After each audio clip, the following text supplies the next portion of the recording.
Good vach, everybody. Good vach. Uh, Hope no one got impatient and left. I had a terrible time getting my laptop to boot up. It was, uh, it was a glitch, but Baruch Hashem, it worked out. Um so, who's in the room? Who's in the room to ask the first question? Big group, big week today. Big week. I mean, this week. It started already on Friday. The week of Hod. We're parallel to the left leg of the human body, and which means that if the average person is a righty, it means you take a step first. You move your right foot first, and your left foot second. So this week that's parallel to the left leg means we've completed a step toward Shavuos. We're supposed to feel close. On Pesach Sheni, as we put out in the reader that you can download from our site, on Pesach Sheni, we get close. That begins this week of Hod. That is parallel to the left leg, like completing a step towards Matan Torah. And on Lag B'Omer, which is Hod Shebahod, coming Monday night, that's like, getting it to a whole nother level. It's called to be on the inside as opposed to be on the outside. We're now on, like, it's not just getting close, but it's like we made it over a wall. Now we're on the inside together with Torah, as opposed to,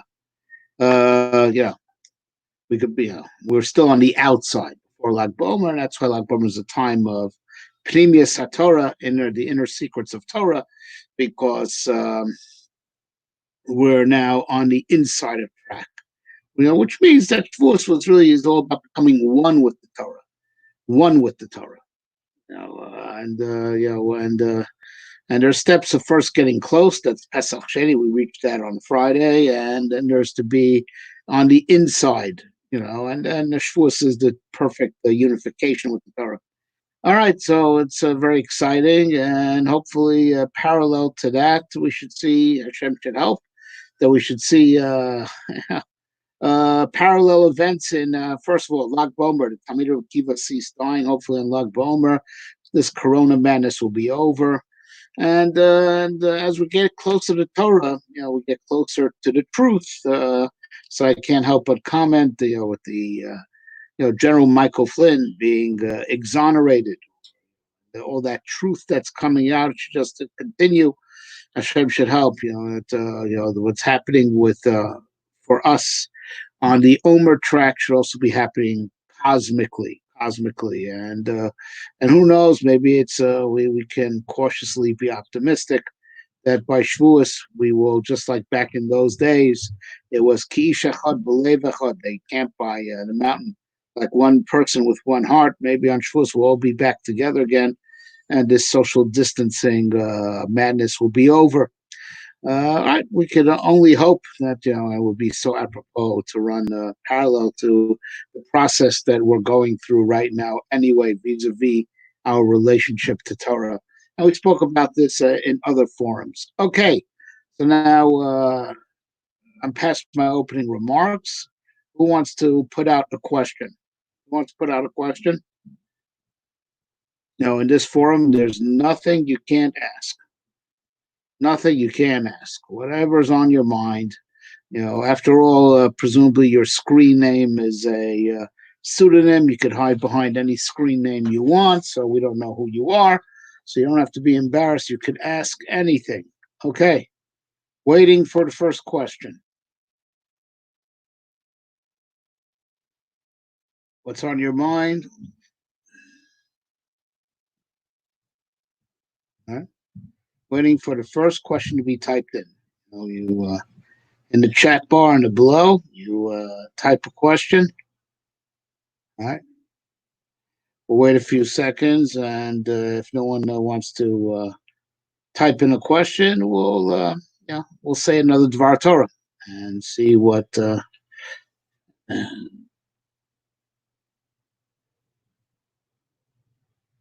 right. Slow night tonight. So the a famous Hasidic vort that they say regarding the parsha that we would have read in shul this week, Parshas Emor. Emor Kodem V'Amartem, tell them and tell them.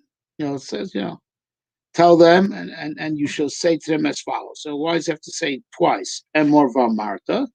So Rashi brings the Chazal a interesting halacha, right? An interesting halacha of your question is going to have to wait. I have to finish this Dvar, and I'll be with you in a second. All right, so Emor V'Amarta, Lahaz Yukdom Aktar is interesting halacha that older Kohanim have a responsibility for younger Kohanim to make sure that the younger Kohanim, do not defile themselves. Interesting halacha that it seems that's a biblical law. Generally, chinuch to teach your child is a chiyuv d'Rabbanan. Your chiyuv d'Oraisa is to teach him Torah, right? And midrabbanan, you have to force your son to keep mitzvahs. It seems that this is an interesting d'Oraisa halacha that Kohanim have to make sure that their young Kohanim sons who are minors should also keep pure. Interesting halacha, and there's a lot to think about over there. That there's a biblical obligation on the older Kohanim to take responsibility for the young Kohanim. But, Hasidim, say an interesting idea. Lahaz here, Gedolim al time. Lahaz here, Miloshin Zohar, like the Sefer Zohar, the book of light. Lahaz Gedolim al Tanim, right? The big days should shine on the small days. We can read that way. The big should shine on the small. So it's apropos that always the week of Emor is Lag BaOmer, and we have when we have Lag BaOmer coming up, and the Yorts of Rishim B'Chai and Sefer Azor, but aside from the allusion to Zohar, they put the stress on the idea of the big times should shine on the little times, meaning in life, like the times we're having now. I'm sure people are feeling a little bit drained and uninspired. And during all this time of social distancing and the inability to go to yeshiva, the inability to go to shul. So let's call these days, these are the small days. You have to draw light from the big days. Like how, let's say the last time you were in yeshiva and, you were learning well, you were steiging, the last time you had a very inspirational service in shul. You have to have that, try to draw strength, because after all, they're stored not just in your biochemical memory, they're stored in your soul. You actually internalize that, and you have to try to envision it and try to draw strength from your big days on your small days. The days when you're bigger than yourself, those days have to be brought back to life to shed light on the times that you're feeling small and uninspired. It sounds nice, but the truth is we do this always in reverse, unfortunately. We sometimes ruin our big days with stupid memories from our childhood, traumatic memories. We do the reverse. We're like machshich, miktanim al-gdolim. From our small days, our bad days, or the days that we were small, we bring darkness to our present.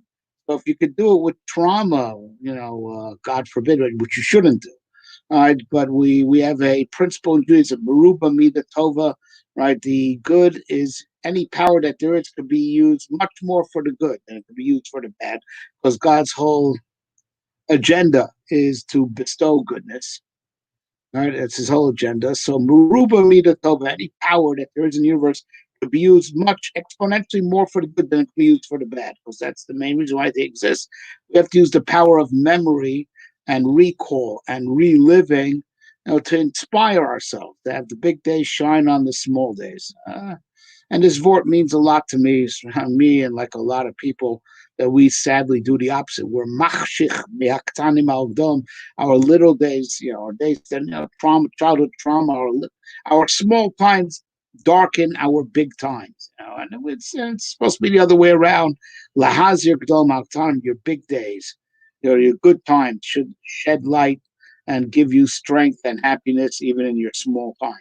Okay, so now to deal with your question, right? Is Kabbalah for everyone? How much of Torah does one have to know? Interestingly enough, your two questions are interconnected, right?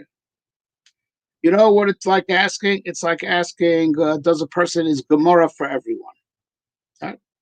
That's okay, and not only that, it is what the metaphor I just gave you is no small metaphor because our Torah, as we know it, is divided up into three types of learning: Mikra, which is the written law; Chumash, and learning Nevi'im and Ksuvim.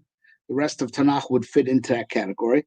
There's Mishnah, which is not just the Mishnah that was written by, edited and compiled by Rabbeinu HaKadosh of Yudah Nasi, right? It all published law, codified law, like Shulchan Aruch. When you're learning Shulchan Aruch, when you're learning, a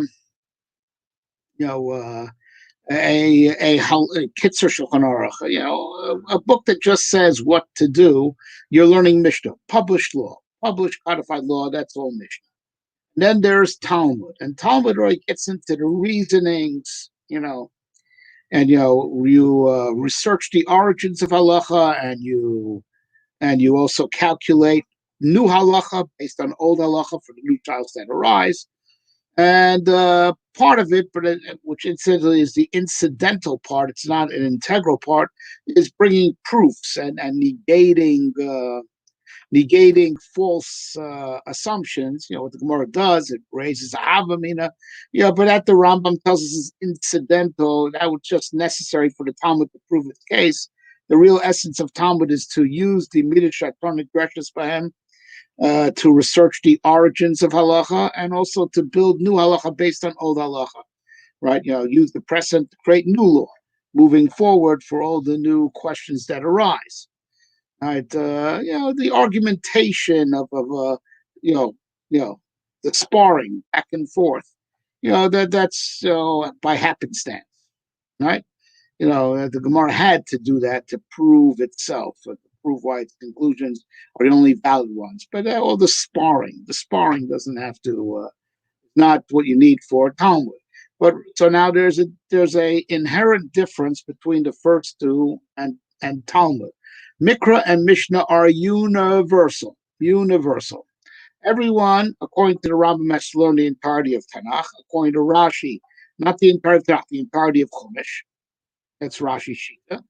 But we have Machlokas Rashi and the Rambam about whether learning the Nevi'im and Ksuvim is Talmud mitzvah or obligatory. So according to Rambam, you have to learn the whole Tanakh. And then you have to learn the entirety of Mishnah. And that is the reason why the Rambam wrote his Mishnah Torah, because you would not fulfill your obligation of learning Mishnah from the Mishnayos alone, because Mishnah, like we said, encompasses all published law. You would need all the final conclusions of the Talmud. And that's what the Rambam made the Mishnah Torah for, Mishnah Torah. And with that, you fulfill your obligation of Mishnah, and that's universal also. Anyone who's not mentally disabled, not mentally challenged, should have no problem learning the entirety of Tanakh and learning a book like the Rambam's Mishnah Torah. It's very straightforward. Right? Talmud, on the other hand, the Rambam says is Lefi Rochav Levavo, right? So now everyone should engage in some Talmud, right? But the Rambam over there says Talmud is relative, since it's a more intellectual exercise. So everyone does it on their own level, right? So everyone should engage in it a little bit. And that little bit is in line with his ability. The more you are able, the more you're obligated. That's right. With talent comes responsibility. So the chi of Talmud is the fi rochav levavo, and what needs to be devised, in my opinion, is a way for, I guess, with Art Scroll, everyone could dabble in Talmud. You'll see where the Gemara sort of derived the origins of halacha, and you'll do. There are probably other books you could do your chi of Talmud with, like the Rif, the Rush, right? And that'll be perfectly legit, right? There is no universal standard of Talmud. The more you can do, the more you have to do. everyone should do a little bit, a little bit. I mean, everyone has to do according to their ability. So the people who are only capable of a little bit do a little bit. Um, that's the long and short of it. So now Kabbalah, the Rambam holds. So let's ask it like this: when you learn Kabbalah, what are you learning? Are you learning Mikra? Are you learning Mishnah? Or are you learning Talmud? Answer is you're really learning Gemara. Right? The Rambam writes that. As a matter of fact, before the Zohar was revealed, what did the Kabbalists use?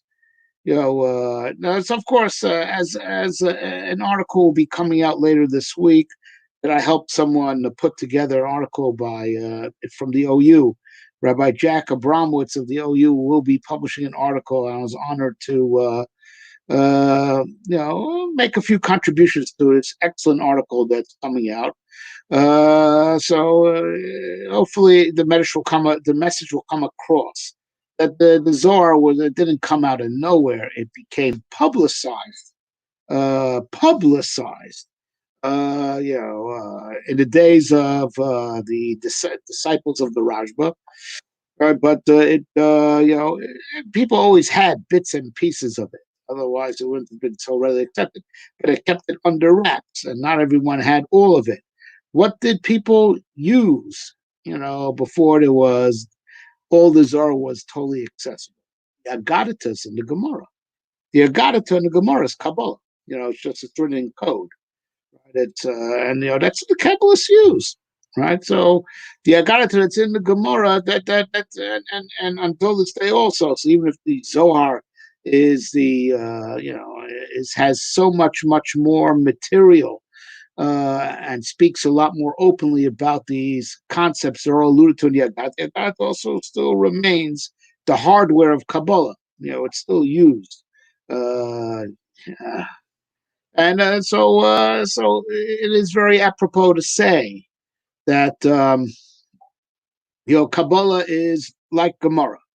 A person who is able must. A person who is able must, and everyone must do it to the extent of their ability. All right, but you don't start Talmud before you're ready for it. You don't start Kabbalah before you're ready for it. But let's just like there's an aspect of Mishnah, even in Kabbalah. That's the Sefer Yetzirah. It's Mishnayos. The Zohar works over a piece in Sefer Yetzirah like a Gemara would work over a Mishnah. Right? But there's also a Mishnah, conceptually speaking, like basic ideas, that the intricacies of those ideas is like the Gemara of it. And the Rambam says that also. The Rambam in his Mishnah Torah, in the laws of the foundation Torah, he says that really the first 4 chapters of his book, first 4 are concepts that belong to the ideas of Masa Breshit and Masa Merkava. Right, but he says, but the real Masa Breshit and real Masa Merkava that you should only learn from an expert, right, is the details and the understanding of why these principles must be. So like the simple ideas that Kabbalah explains in depth, and it's the depth of it that's only for the initiated.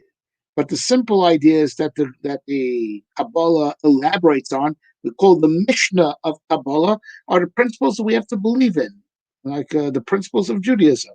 Hashem is the one and only thing that always was, right, and has no body, and he gives reward and punishment, and there's everything that's in the 13 Ikrim, everything that's in those first 4 chapters of the Rambam. Every Jew should know that.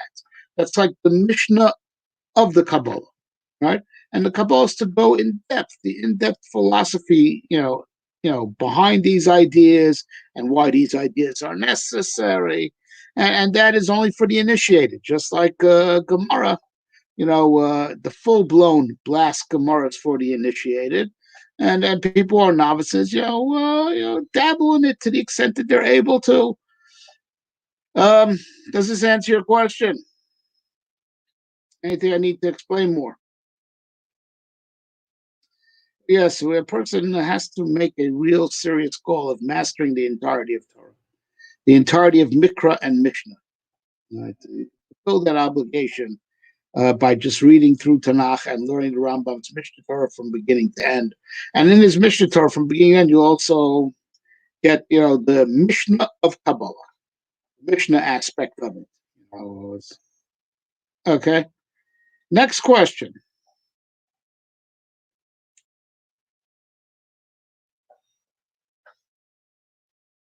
Any other questions?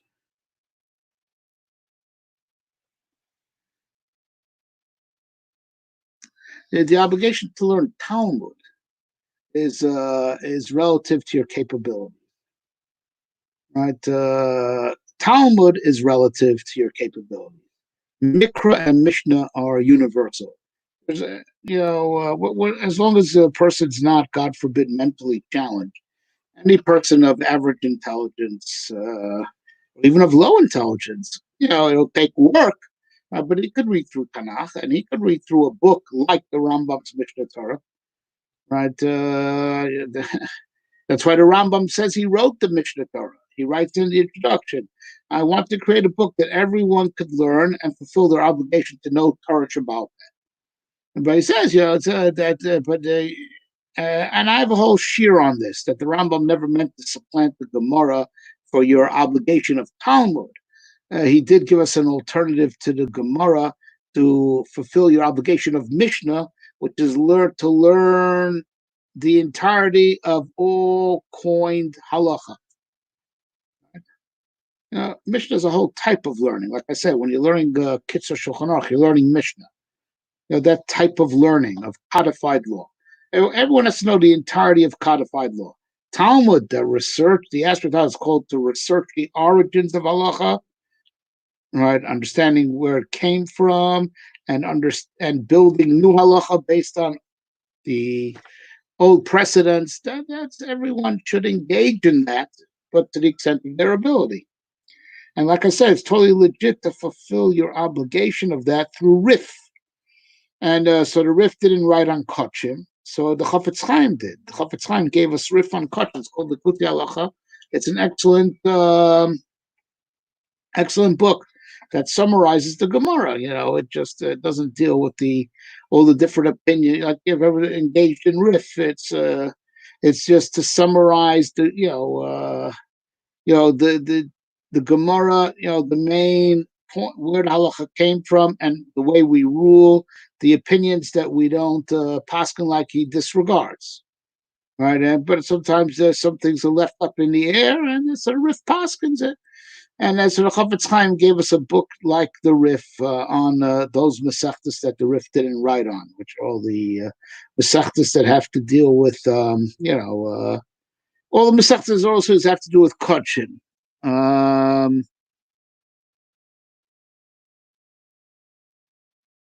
What does it mean, your capability? Right? Yeah. Look, your capability should be constantly growing. You should never stop, never give up. Never push yourself to the point that you'll snap, right? Because that'll be counterproductive, to say the least. But your abilities, you should be sharpening yourself throughout your lifetime. Why do people stop sharpening themselves after the age of 21? Now, granted, until the age of 21 or so, just like the physical body is maturing, the brain is growing also. So it's a great time. That's a great time to get into learning. But just like you continue to work out after the age of 21, if you didn't get in shape beforehand, it's like physically, it's best to get into shape during your adolescent years because the body's developing. It's best to that's the time. That's the time when so with intellectual pursuits, it's the same thing. But just like after the age of 21, you could still get into shape if you never did it. Just it's harder to do. Same thing with the brain. Keep on sharpening. You should always be looking to expand your capabilities. So at any given time, you engage in Talmud to the extent of your capabilities. Okay. So now the entirety of Shulchan Aruch. Now, Shulchan Aruch, the answer is yes and no. Meaning you need to know what's written in, the final halacha. You need to know the final halacha. You don't have to necessarily get it from the Shulchan Aruch if you don't like that text. Of course, if you're going to be a posek, the size of Jewish law, so you had better know Shulchan Aruch Kol, because that's like a point center in psak, and you would always have to substantiate what you're saying. In light of ever going to write up a decision, you'll have to show how it would fit. The why you feel the Shulchan Aruch would agree with it, but to be Yotze, your obligation of knowing that area of Torah, you don't necessarily have to use the Shulchan Aruch if you're not comfortable with it as a text. You could use Aruch HaShulchan, which I love using. Aruch HaShulchan is actually, and now going back to the issue, I want to be Yotze Mishnah and Talmud. My Rosh Yeshiva of Yaakov Weinberg, Zichron Livracha, used to say that with Aruch HaShulchan, you also fulfill your obligation of Talmud, right? Because the Aruch HaShulchan, excellent sefer, he starts at the beginning. He starts from the Gemara. He starts from the Gemara and Rishonim, and he thrashes his way all the way through. So if you are comfortable with the Aruch HaShulchan, it's an excellent book also to fulfill your obligation of Talmud Torah. With all three parts, not all three, 2 out of 3. Mikra is Tanakh. There's no getting around it. You'll have to crack open the Tanakh and read it through, which, by the way, from what I understand, it's, just reading it, if you don't understand it, you still fulfill your obligation. Because how to explain, that's Torah Shabbal Peh. The Rambam writes that, the Perushim, like Rashi's Torah Shabbal Peh. So Rashi on the Chumash, you don't need to learn Rashi to fulfill your obligation to know Chumash. Right? Now, there's no Chumash is to read it, just to know the words. Right? That's Mikra. The Perushim, which are good to know, the understanding is all part of Torah Shabbal Peh.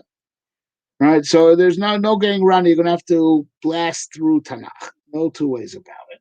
Right? But for Mishnah and Talmud, you could get both from the Aruch HaShulchan, because not only does he tell you the halacha, right, the coined, published law, he also tells you where it came from, which is Talmud. So Rosh Yeshiva used to recommend people should fulfill their obligation with Aruch HaShulchan.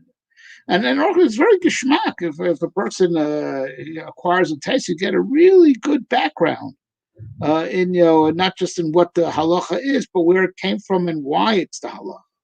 Where it came from and why it is so that's Talmud. So and now, and the amazing thing is that the Aruch HaShulchan also wrote. It was published after his death. Aruch HaShulchan Asid, that deals also with all the issues that Shulchan Aruch doesn't deal with. Shulchan Aruch does not deal with Shulchan Aruch, like the Rif and Rosh, did not deal with Kachim and Taras and Zroim. Zroim very little, Yeridea a little bit, but not in the detail that we need with the Trumas and the Meitzers and everything, for the laws of Eretz Yisrael. He dealt with it very minimally.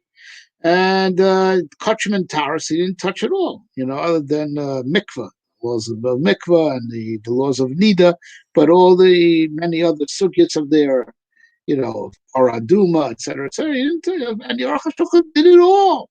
So it's Aruch HaShulchan Asid, in that great style on Zroim, Kachim, and Paris. Right? So Aruch HaShulchan would be an excellent, excellent sefer.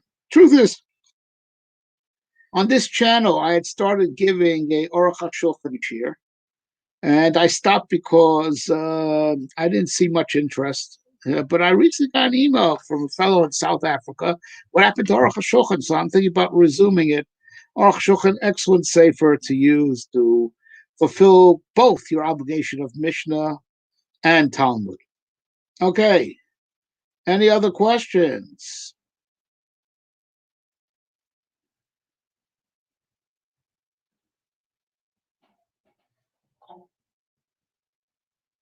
But I didn't send out a email before Shabbos to my regular mailing list, a reminder. I would have thought that by now people would have internalized that this forum is available. Maybe you should tell your friends. You have friends who have some intellectual curiosity.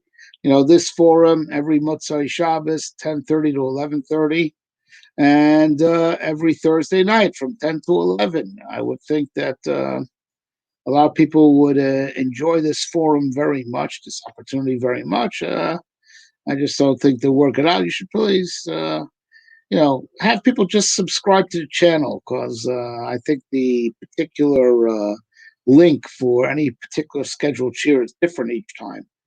Best to just subscribe to the channel and you get notifications whenever we go live. Okay.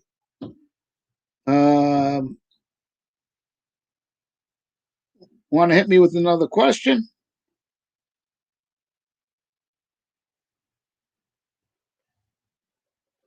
Huh. Why did Shulchan become accepted as the cornerstone of Jewish law? Yeah. It's a interesting question that I have no answer for it other than obviously it was ordained by above. By the way, the Shulchan Aruch, when it first came out, got a hell of a lot of pushback. Wasn't so unanimously accepted, right? But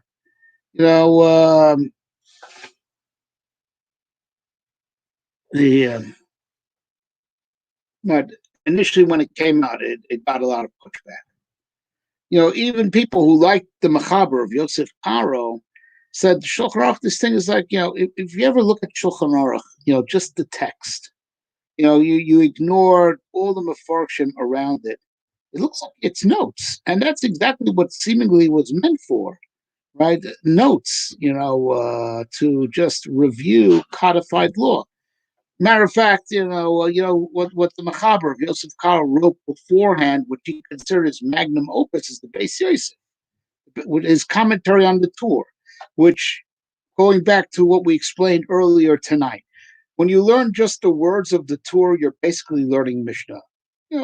The Torah, rarely explains what else. Sometimes he explains, but most of the time not. He just says codified law. Reading Torah itself is like learning Rambam itself, Mishnah Torah. It's Mishnah. Right? It's codified law. Right? The Beis Yosef on the side, that's Talmud. Right? That he explains the origins of where the Torah got his rulings from. He explains what he thinks on the matter, and he paskins new halacha. And the Shulchan Aruch was just notes to quickly reveal it, and you wonder whether Rav Yosef Karo himself expected the Shulchan Aruch to become so central to Judaism, because it was notes to review the entirety of what it says in the Torah and the final rulings of his Beis Yosef. Interestingly enough, sometimes the Ramah will add to the Shulchan Aruch things that it says in the Beis Yosef. It's pretty interesting.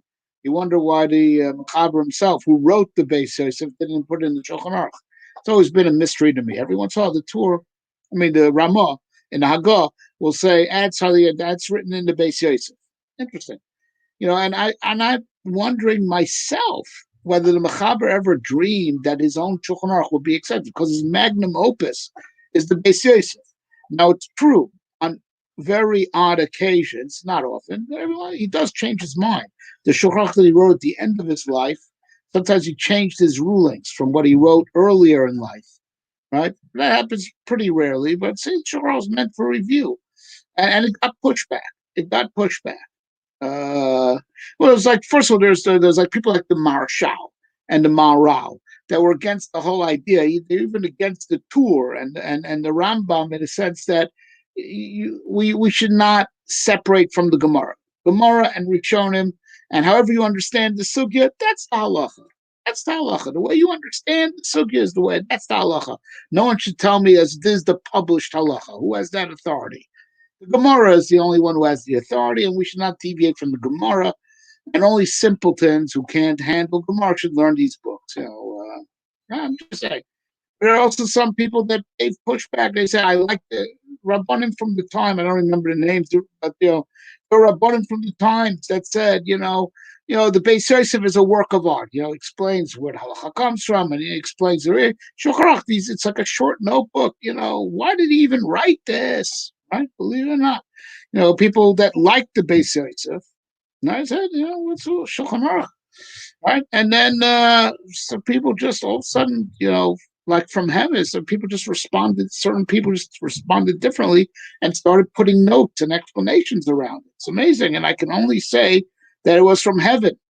And I have serious questions whether Rav Yosef Karo himself imagined that his Shulchan Aruch would become the central halachic work in Judaism, because it seems to me in his mind he was writing a summary of just the conclusions of the Beis Yosef, and the Beis Yosef would be the classical work. But the Shulchan Aruch caught on, and I can only say it must have been from heaven. Its greatest endorsement was the fact that the Ramah, another leading posek of the time, put glosses on it. And I think that's what propelled him to relevance. Because even his Ashkenazi counterpart jumped on that same ship. And the Ramah also had a very parallel work it's called the Darkei Moshe on the tour also. Right, so and they're like it's very similar, just like the Shulchan Aruch is just rulings without explaining why, like the Ramah, pretty much. And it's just like I said, usually the Ramah will include things from the Beis Yosef that the Mechaber didn't bring down. Why didn't he mention Shulchan Aruch? Is a mystery to me. And then there's the Darkei Moshe that the Ramah wrote on the tour, which is also the same style, except it's his own understandings, right, of where the halacha originated and what he thinks the halacha should be, right? The way he processed everything, right? So the Ramah, gave an instant boost by writing his Hagos, and then, in the next generation or two, gave the Magen Avraham and the Taz, it just caught on. It's amazing. And it's amazing to me how we must say it's just from heaven. Because I can't stress enough, I am not sure that Rav Yosef Karo, the Mechaber, ever dreamed that the Shulchan Aruch would be so central in Jewish law. I think, he felt his magnum opus was his Beis Yosef. It's very interesting. Okay, a few questions came while I was speaking. I don't know what posik to follow. All right, there is no easy answer to that. Ever since, let's go step by step. And I'm quoting from the Rambam in Hilchos Mamrim, and I believe it's normative halacha. I don't think anyone would disagree, right? That ideally a person should figure out halacha for himself, but that involves being very capable, going back to the Talmud and thrashing it through, and what makes sense to you ought to be the halacha, like the Maharal and the Marshal say. And the Rambam would not disagree, because the Rambam would challenge you whether you're really competent enough to do it right or not. And if you feel you are, that's halacha. But the Rambam himself says, and this is already from the Gemara, that if you have no clue what the halacha ought to be, if you have no clue of what the halacha ought to be, right? But at least you are knowledgeable enough to know what the issue is. Namely, is it an issue of doiraisa, biblical law, like that? If it's osur, then let's say Shabbos, for example. If it's osur, then it's a chi of skila if it was done on purpose, right? And if it's or it's only an Draban, that if it's osur, so you didn't Draban. If you're at least knowledgeable enough to know whether it's a question about biblical law, doiraisa, or rabbinic law, Rabbanans. So here are the rule of thumbs.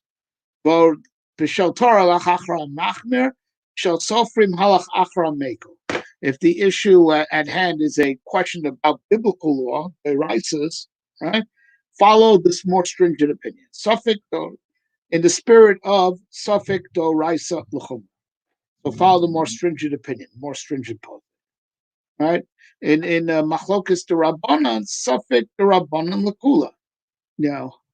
Where people always are, the place where people are most mindful of this is in Hilchos Avelos, because just about all of Hilchos Avelos, with just an exception of certain things on the very first day, right? It's all Drabanan, so that's why everyone knows. In Hilchos Avelos, the Hilchos like the Mako, whatever the Hilchos like the Mako, Besides the fact that we people are distressed enough, you don't be hard on them, but it's because it's all drabana, right? So you go with the more lenient opinion, right? That's the general rule of thumb. But that's, of course, you have to know that the people who issued opinions are competent. They're people who, as we say, know how to learn. They're higiu lahora. They know how to paskin. So okay, if you don't have your own opinion on the matter, and it's a machlokas between real poskin that know how to paskin, not anyone who just throws his hat in the ring is necessarily someone whose reckoning has to be taken into account. So again, with people who do know how to do this, right? Know how to go to the Gemara, know how to derive halacha. Right? They have that acumen. So the Raisa laws, you have to go the more stringent opinion. The Rabbanan laws, you can go like the more lenient opinion. Right? But you have to. Not everyone calls himself rabbi is necessarily a person that has the competence, right, to that his opinion on the matter is worth anything. Right? That's another question. That is another question. That's a serious question. I don't know the answer. How do you know if someone is an opinion that you can rely on, right? Or do you have to worry about? He's coming out with a chumrah, right? But that's one issue. But then there's something else, and that's called regional authority.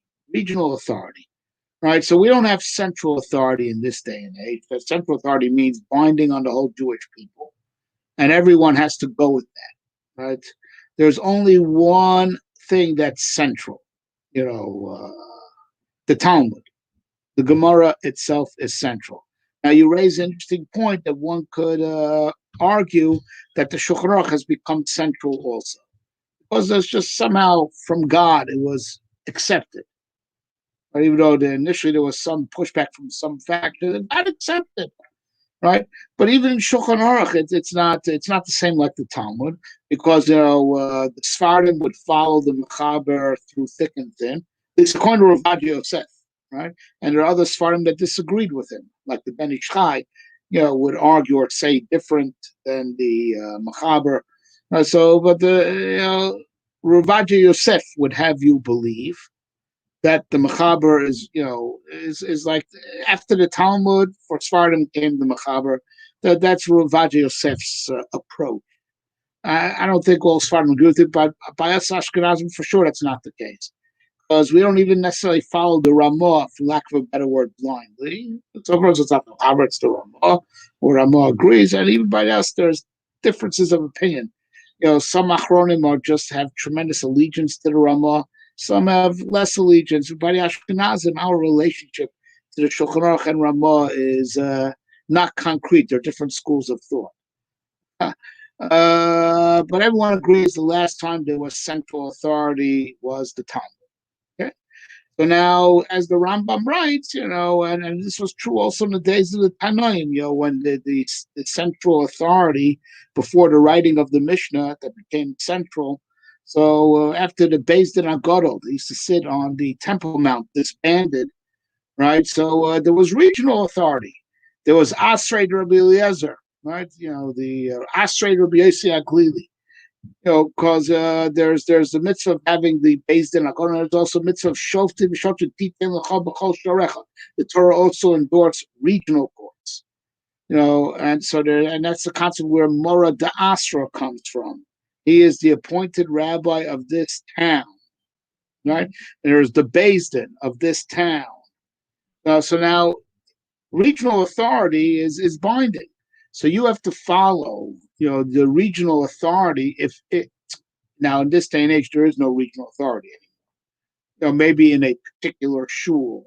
I don't know if but even there I have my doubts whether they ever accept the rabbi as really the posek. But in the olden days, there was the town rav and there was the town beis din, and that's halakhically binding. So long as unless they do something, God forbid, it could be proven to do something against the Talmud. If they do something against the Gemara, their rulings are nothing, right? Because like I said, the Talmud Bavli is binding on the whole Jewish people. But as far as the gray areas, the Gemara didn't say what to do, right? So there, there's the regional authority. There's the Rav, the Mata, right? The Rav of the town and the Bezdin of the town, and that has real weight for that town, right? So you should follow the region. If you're a member of that region, you should follow the regional authority, and you could follow it all the way, even if he is taking the lenient view on a question of biblical law. Right? You could still take his view.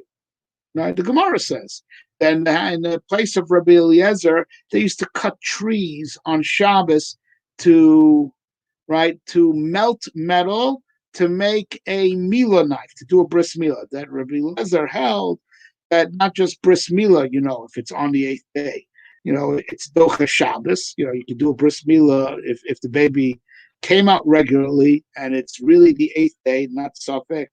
He was born at a time of day that's concrete. This is 8th day.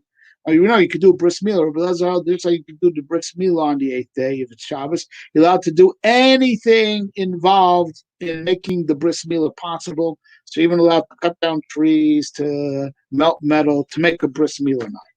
And it says in his town they did it.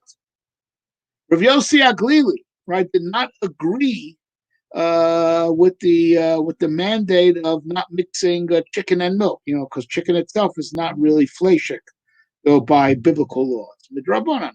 Now we don't pass Rabbi Yossi Aglili, right?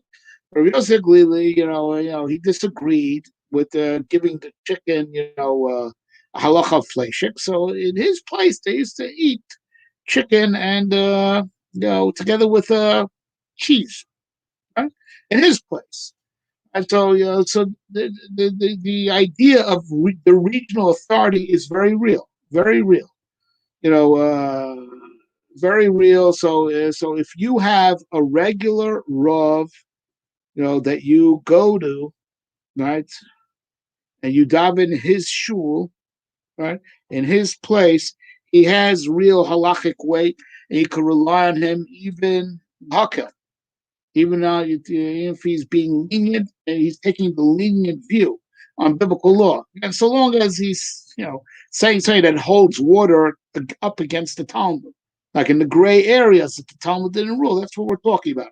No one overrides the rulings of the Gemara, the Talmud Bavli, right? And one could argue that the Shulchan Aruch has also been accepted, right? But your regional Rav has real authority. I'm just saying, in this day and age, it's very rare, sadly, to have a regional Rav, which, because in any town, there's a lot of shuls, right? But not only that, sometimes when they hire a rabbi, even the shul, they're not really hiring him as the posek, he's just the guy who gives the drashas. Even within that single shul, his authority may not be absolute because they never accepted him on that basis. It's sad. And that's why, at least back in the day, every town, at least, it had its Rav, it had its Bezdin. Now, within one town, on one street, it could be three different shuls, 3 different rabbis. Each one says something else. And then the people themselves, they sometimes go to this shul, sometimes they go to that shul. So I don't know if there's such a thing as regional authority anymore whatsoever, sadly. So it just goes back to...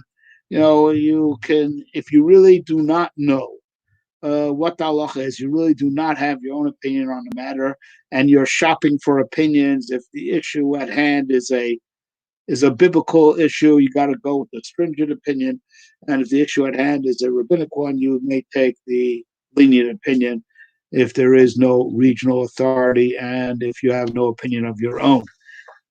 Okay. So I really monologued a while on that one. Any more questions? Otherwise, we're going to close the session.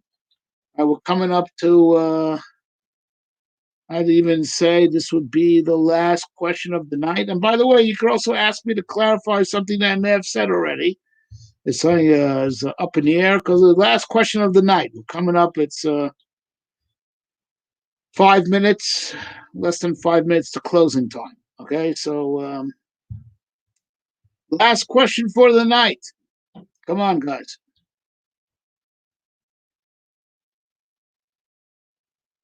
All right. You even asked me to go back and clarify something that we spoke about. Any questions? Otherwise, we're going to call it. I want to argue on early generation. Okay, fine. What you said is a famous misconception. It's a famous misconception. You could argue on earlier generations. No such halacha, except that no such halacha biblically speaking. Right. However, right there's two things. Right. The Mishnah and the Talmud. It's not because they're from an earlier generation that they're authoritative. They're authoritative because they were accepted. Right. There's no arguing with them. They're accepted. But the Jewish people accepted their rulings. So it's not because they're ancient, it's because they were accepted. Now, back in the day, there was probably about you very long time ago, right? There was the Grand Rabbinical Court of 70, that said, 71, that sat on the Lishkas Hagozis, right, the Temple Mount, the Beis Din Agoro. So individuals cannot argue on a Beis Din Agoro. Can't, right? It's a supreme body of law. We don't have that institution anymore. We don't, right? So now let's say there would be a bunch of rulings made by that body. That's called our Supreme Court. And in another generation, another Beis Din Agoro argued on their rulings. They may, except there's a distinction. Every Beis Din Agoro, a Beis Din Agoro, an individual cannot argue on a Beis Din Agoro, right? The Beis Din Agoro could argue on a previous Beis Din Agoro from an earlier generation. But the Ram says that's regarding understanding biblical law. If they made takonos, they made injunctions, you can't argue on their injunctions because they asked you to do something. You can only argue on their takonos if you're a garo b'chachma minyan. If the later Grand Rabbinical Court was greater in wisdom, they're known to be more accomplished scholars, and also their decision to overturn the takon of the early generation passed by a greater majority than the majority that originally passed. Let's say majority is 36. So they originally legislate something in a vote of 36 to 36 to 34, right? Whatever it was, and then they legislated.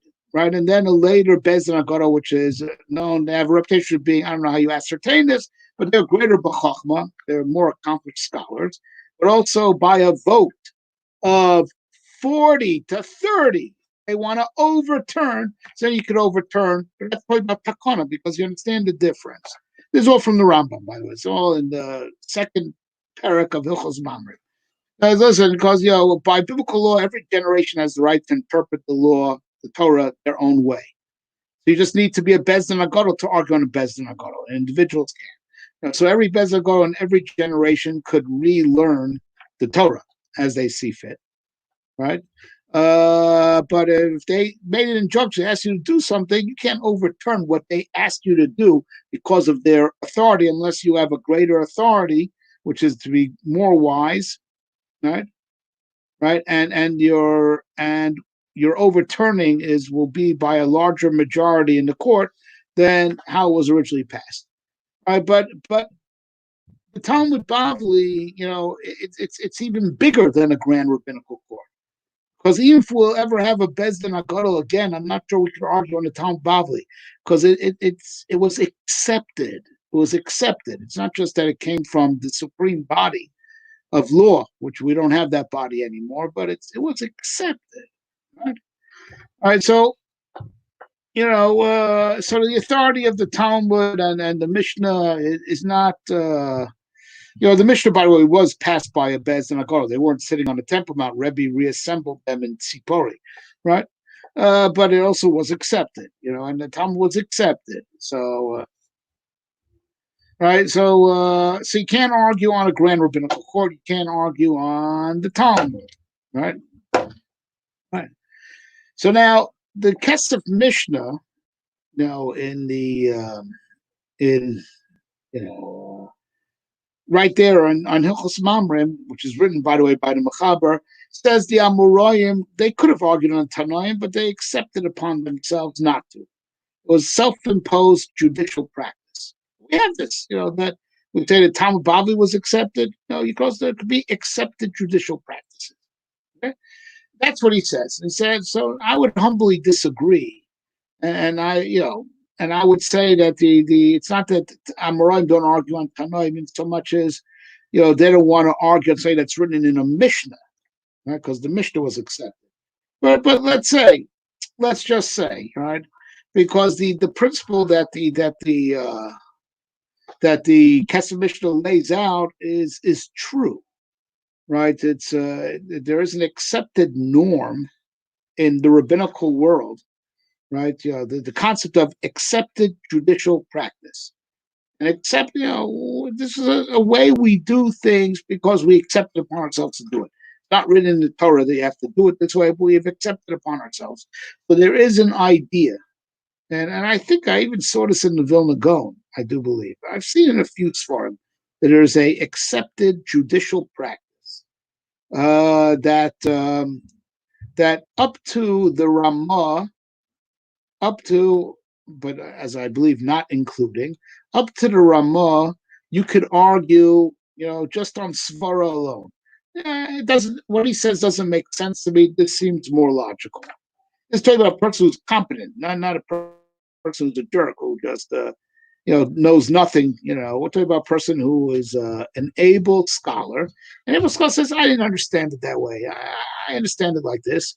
Up to, but not including the generation Ramah, based on his just viewing things differently, thinking things through svara. He just thinks it through differently. That's enough, perfectly valid, if his opinion is watertight, if there's no obvious holes, right? From the Ramah upwards, you should bring a raya. It's not enough to say, well, I don't make sense out of the sugya. This way I do it. This way, that's what you can do up to the Ramah, up to but not including the Ramah. From the Ramah upwards, you need a raya. Like I'm not that. I am bringing a proof from this Gemara that indicates that the Ramah or whoever you're arguing on is wrong, right? His opinion does not fit well with that Gemara, whereas my opinion does. That you have to say from the Ramah upwards. But that's an accepted judicial practice that we accepted upon ourselves. It's not written in the Talmud that we have to do that, right? So not arguing earlier generations is a custom. It's not written in law, but it did get widely accepted that up to, but not including the Ramah, Svara alone, you could argue if you're an able scholar and there's no obvious holes in your opinion from the Talmud. But from the Ramah upwards, we accept it upon ourselves to only argue if you have a raya, right?